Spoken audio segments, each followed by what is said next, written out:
సమస్తజననీం వందే చైతన్యస్తన్యదాయినీం శ్రేయసీం శ్రీనివాసస్య కరుణామివ రూపిణీం శ్రీమౌద్గల్య శ్రీవత్ససగోత్రజాతౌ శ్రీ అప్పలార్య రత్నమార్య తనూభవౌద్వౌ శ్రీమచ్చటారిచరణాంబుజంచరీకౌ శ్రీరంగ రామానుజ దేశికౌ స్తుమ మద్రక్షణైకదీక్ష శ్రీవైదేహీ రామభద్రయో పదద్వయి ప్రవచనే వాచస్పత్యం ప్రయచ్చతు.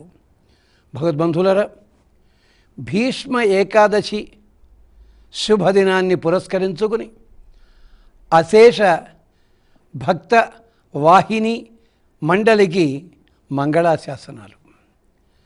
మొన్ననే చేసుకున్నాం భీష్మ అష్టమి. తరువాత వచ్చింది ఒక 2 రోజుల లోపల భీష్మ ఏకాదశి. చాలామంది లోకంలో భీష్మ ఏకాదశి అనగానే భీష్ముడు శరీరాన్ని వదిలిపెట్టిన రోజు అని ఒక ఆచారము, నమ్మిక. కానీ భీష్ముడు తన శరీరాన్ని వదిలిపెట్టింది అష్టమి నాడు.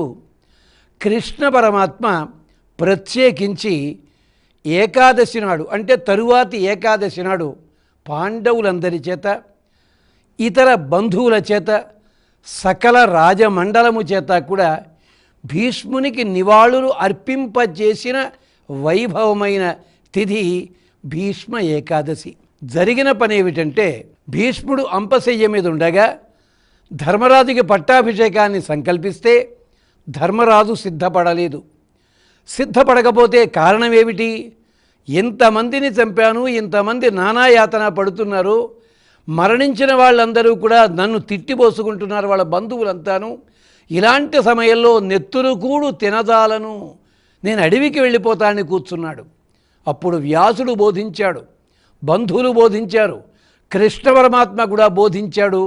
వినలేదు ధర్మరాజు. ఇక ఒకే ఒక్కరు మిగిలారు. ఎవరు? భీష్ముడు. గాంధారీదేవి ఏడుస్తుంది. భీష్ముడే మరణించినట్టయితే నా పిల్లలకి ధర్మాన్ని బోధించేదెవరు అని అడిగింది ఆవిడ. అమ్మా, నీ పిల్లలంతా యుద్ధంలో పోయారు కదా, నా పిల్లలంటే దుర్యోధనాదులు కాదు, ధర్మజాతులు కూడా నా కుమారుడే. ఇక తరువాతి సంతానం వారికి ఎవరు ధర్మాన్ని బోధించాలి? ధర్మమే నశిస్తుంది అని బాధపడింది గాంధారి. అందుకని కృష్ణ పరమాత్మ ధర్మరాజుని, అతని సోదరులని, భార్యలని అందరినీ కూడా తీసుకుని సుమారు 2000 మంది పరివారంతో అక్కడ భీష్మాచార్యుల వారి దగ్గరికి వెళ్ళారు. 58 రోజుల పాటు నరకయాతల్లో ఉన్నాడు స్వామి. అక్కడికి వెళ్ళి కృష్ణుడు అడిగాడు ధర్మబోధ చెయ్యమని. నా వల్ల అయ్యేనా అన్నాడు ఆయన. అంటే కాదయ్యా అంటూ శక్తిని ప్రసాదించాడు భీష్మాచార్యుల వారు. రాజధర్మము, సామాన్య ధర్మము, విశేష ధర్మము, మోక్ష ధర్మము, ఆపద్ధర్మము అన్నీ బోధించాడు. చిట్ట చివరగా ఒక మాట అన్నాడు. ధర్మరాజు అడిగాడు, సూక్ష్మంగా చెప్పండి ధర్మమంతా అన్నాడు. అంటే భీష్ముడు చెప్పాడు, అధర్మం జరుగుతుంటే ఆపు, ఆపడానికి లేకపోతే అక్కడి నుంచి లేచి వెళ్ళిపో, లేచి వెళ్ళడానికి వీలు లేనట్టయితే నీవు కన్నులు మూసు కూర్చో అన్నాడు. ద్రౌపదీదేవి ఎదురుకుండానే ఉండి పకపక నవ్వింది. తాతగారు, ఈ నియమము అందరికీ చెప్పారు, మీరు పాటించారా అని అడిగింది. అడిగితే మరొకళ్ళైతే ఏం సమాధానం చెప్పేవారు? భీష్ముడు నిర్ద్వంద్వంగా 2 సమాధానాలు చెప్పాడు. లేదు కాదు అని ఏమీ అనలేదు. బాలిచే అన్నాడు, అమాయకురాలా అన్నాడు. నేను అక్కడి నుంచి వెళ్ళిపోకపోవడానికి, కన్నులు మూసుకోకపోవడానికి కారణం ఏమిటో చెప్తా, వినిపించుకో. మొదటిది సామాన్యమైన లౌకిక ధర్మము. ఏమిటంటే అది, అక్కడ ప్రమాదం జరుగుతోంది, అన్యాయం జరుగుతోందని నాకు ముందు తెలియదు, అందువల్ల ఆపడానికి లేకపోయింది. రెండవది, నిజమే అన్యాయం జరుగుతోంది, అక్కడి నుంచి నేను లేచి వెళ్ళిపోతే ఇప్పటి పరిభాషలో వాకౌట్ అంటారు, అది చెయ్యవచ్చును. కానీ నేను రాజసేవకుణ్ణి, సింహాసనం మీద ధృతరాష్ట్రుడు రాజుగా ఉండగా నేను బయటికి వెళ్ళడానికి వీల్లేదు. అందుకనే ద్రోణాచార్యుడు, కృపాచార్యుడు మేమంతా అక్కడే ఉండాల్సి వచ్చింది. కన్నులు మూసుకున్నాం, మూసుకోవాలి. కానీ నీలాంటి మహాపతివ్రతని ఏ దివ్యశక్తి ఎలా రక్షిస్తుందో చూచే మహత్తరమైన అవకాశం మాకు పోతుంది. ఆ 3 పనులు అందుకోసమమ్మా, అయినా శిక్ష అనుభవిస్తూ ఉన్నాను. ఎందుకోసమో తెలుసునా?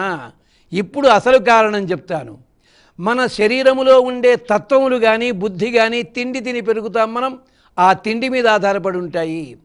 సాక్షాత్తుగా కృష్ణ పరమాత్మ రాయబారానికి వస్తే నా ఇంటికి భోజనానికి రాలేదు, ఎందుకని? రాజస దూషితమైన తిండి అని చెప్పి.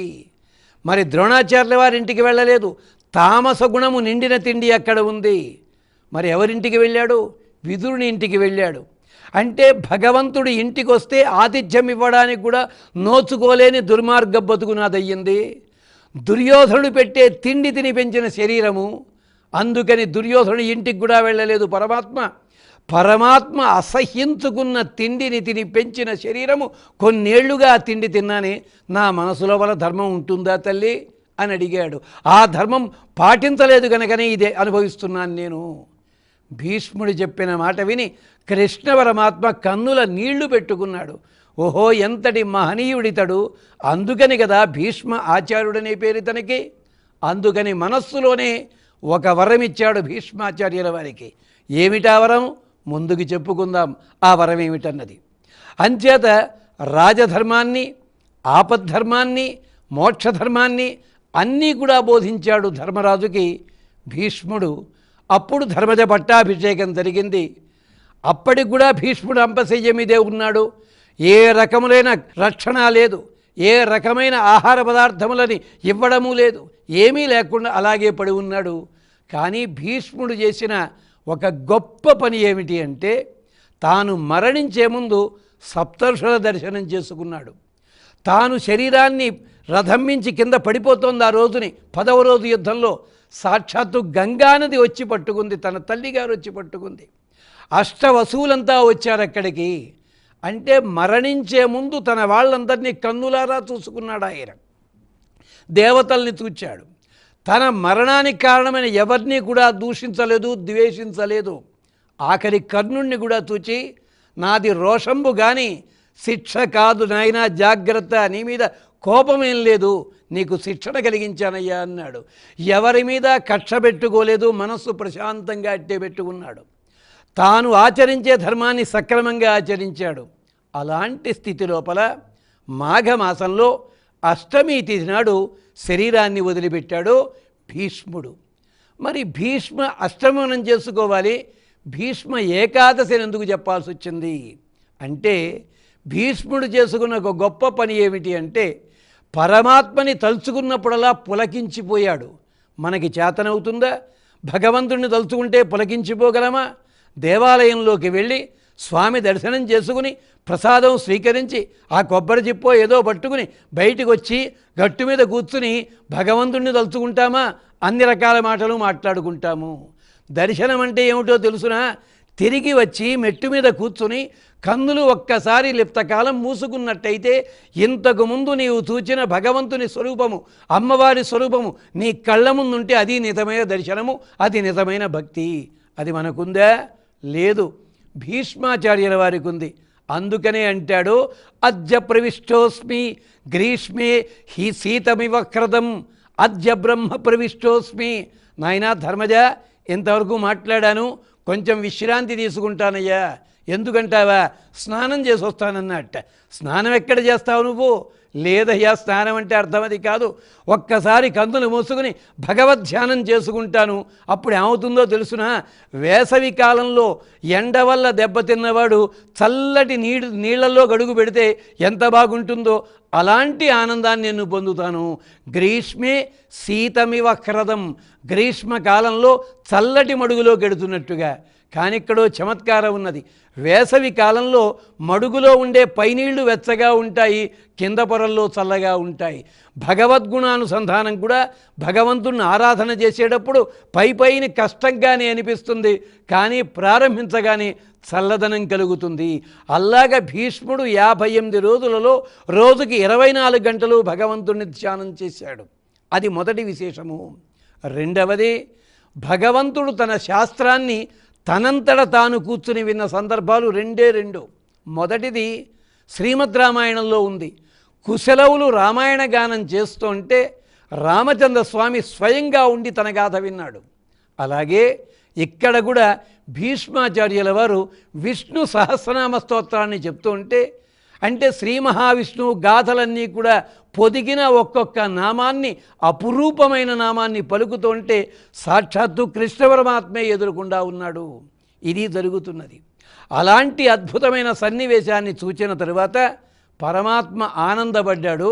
ఆనందపడి భీష్ముడికి ఒక వరము ఇవ్వదలుచుకున్నాడు. అప్పటికే భీష్ముడు తన తండ్రి గారి వల్ల వరం పొందాడు కదా, స్వచ్ఛంద మరణము. ఎప్పుడు కావాలంటే అప్పుడు శరీరాన్ని వదిలిపెట్టవచ్చును. కానీ శరీరాన్ని వదిలిపెట్టలేదు. ఎందుకు? భీష్ముడు చేసిన ప్రతిజ్ఞ అదే. నేను జన్మ చివరి దాకా కూడా రాజ్యమును సేవిస్తాను, రాజ్యము స్థిరమయ్యింది అన్న తర్వాతే శరీరాన్ని వదిలిపెడతా. దుర్యోధనుడి కాలంలో రాజ్యము స్థిరము కాలే, పాండవుల కాలంలో కూడా స్థిరము కాలేదు, పరీక్షిత్తు వచ్చేదాకా కూడా రాజ్యము స్థిరము కాలేదు. అది విశేషం అన్నమాట. అందుకని అంతవరకు ఎదురు చూచాడు, అప్పుడు శరీరాన్ని వదిలిపెడుతున్నాడు. కృష్ణ పరమాత్మ భీష్మాచార్యునికి ఇచ్చిన వరము ఏమిటి? ఏమిటా వరము? ఇదిగో ఏకాదశి అంటే అష్టమి నాడు శరీరాన్ని వదిలిపెట్టాడు. నవమి, దశమి, ఏకాదశి.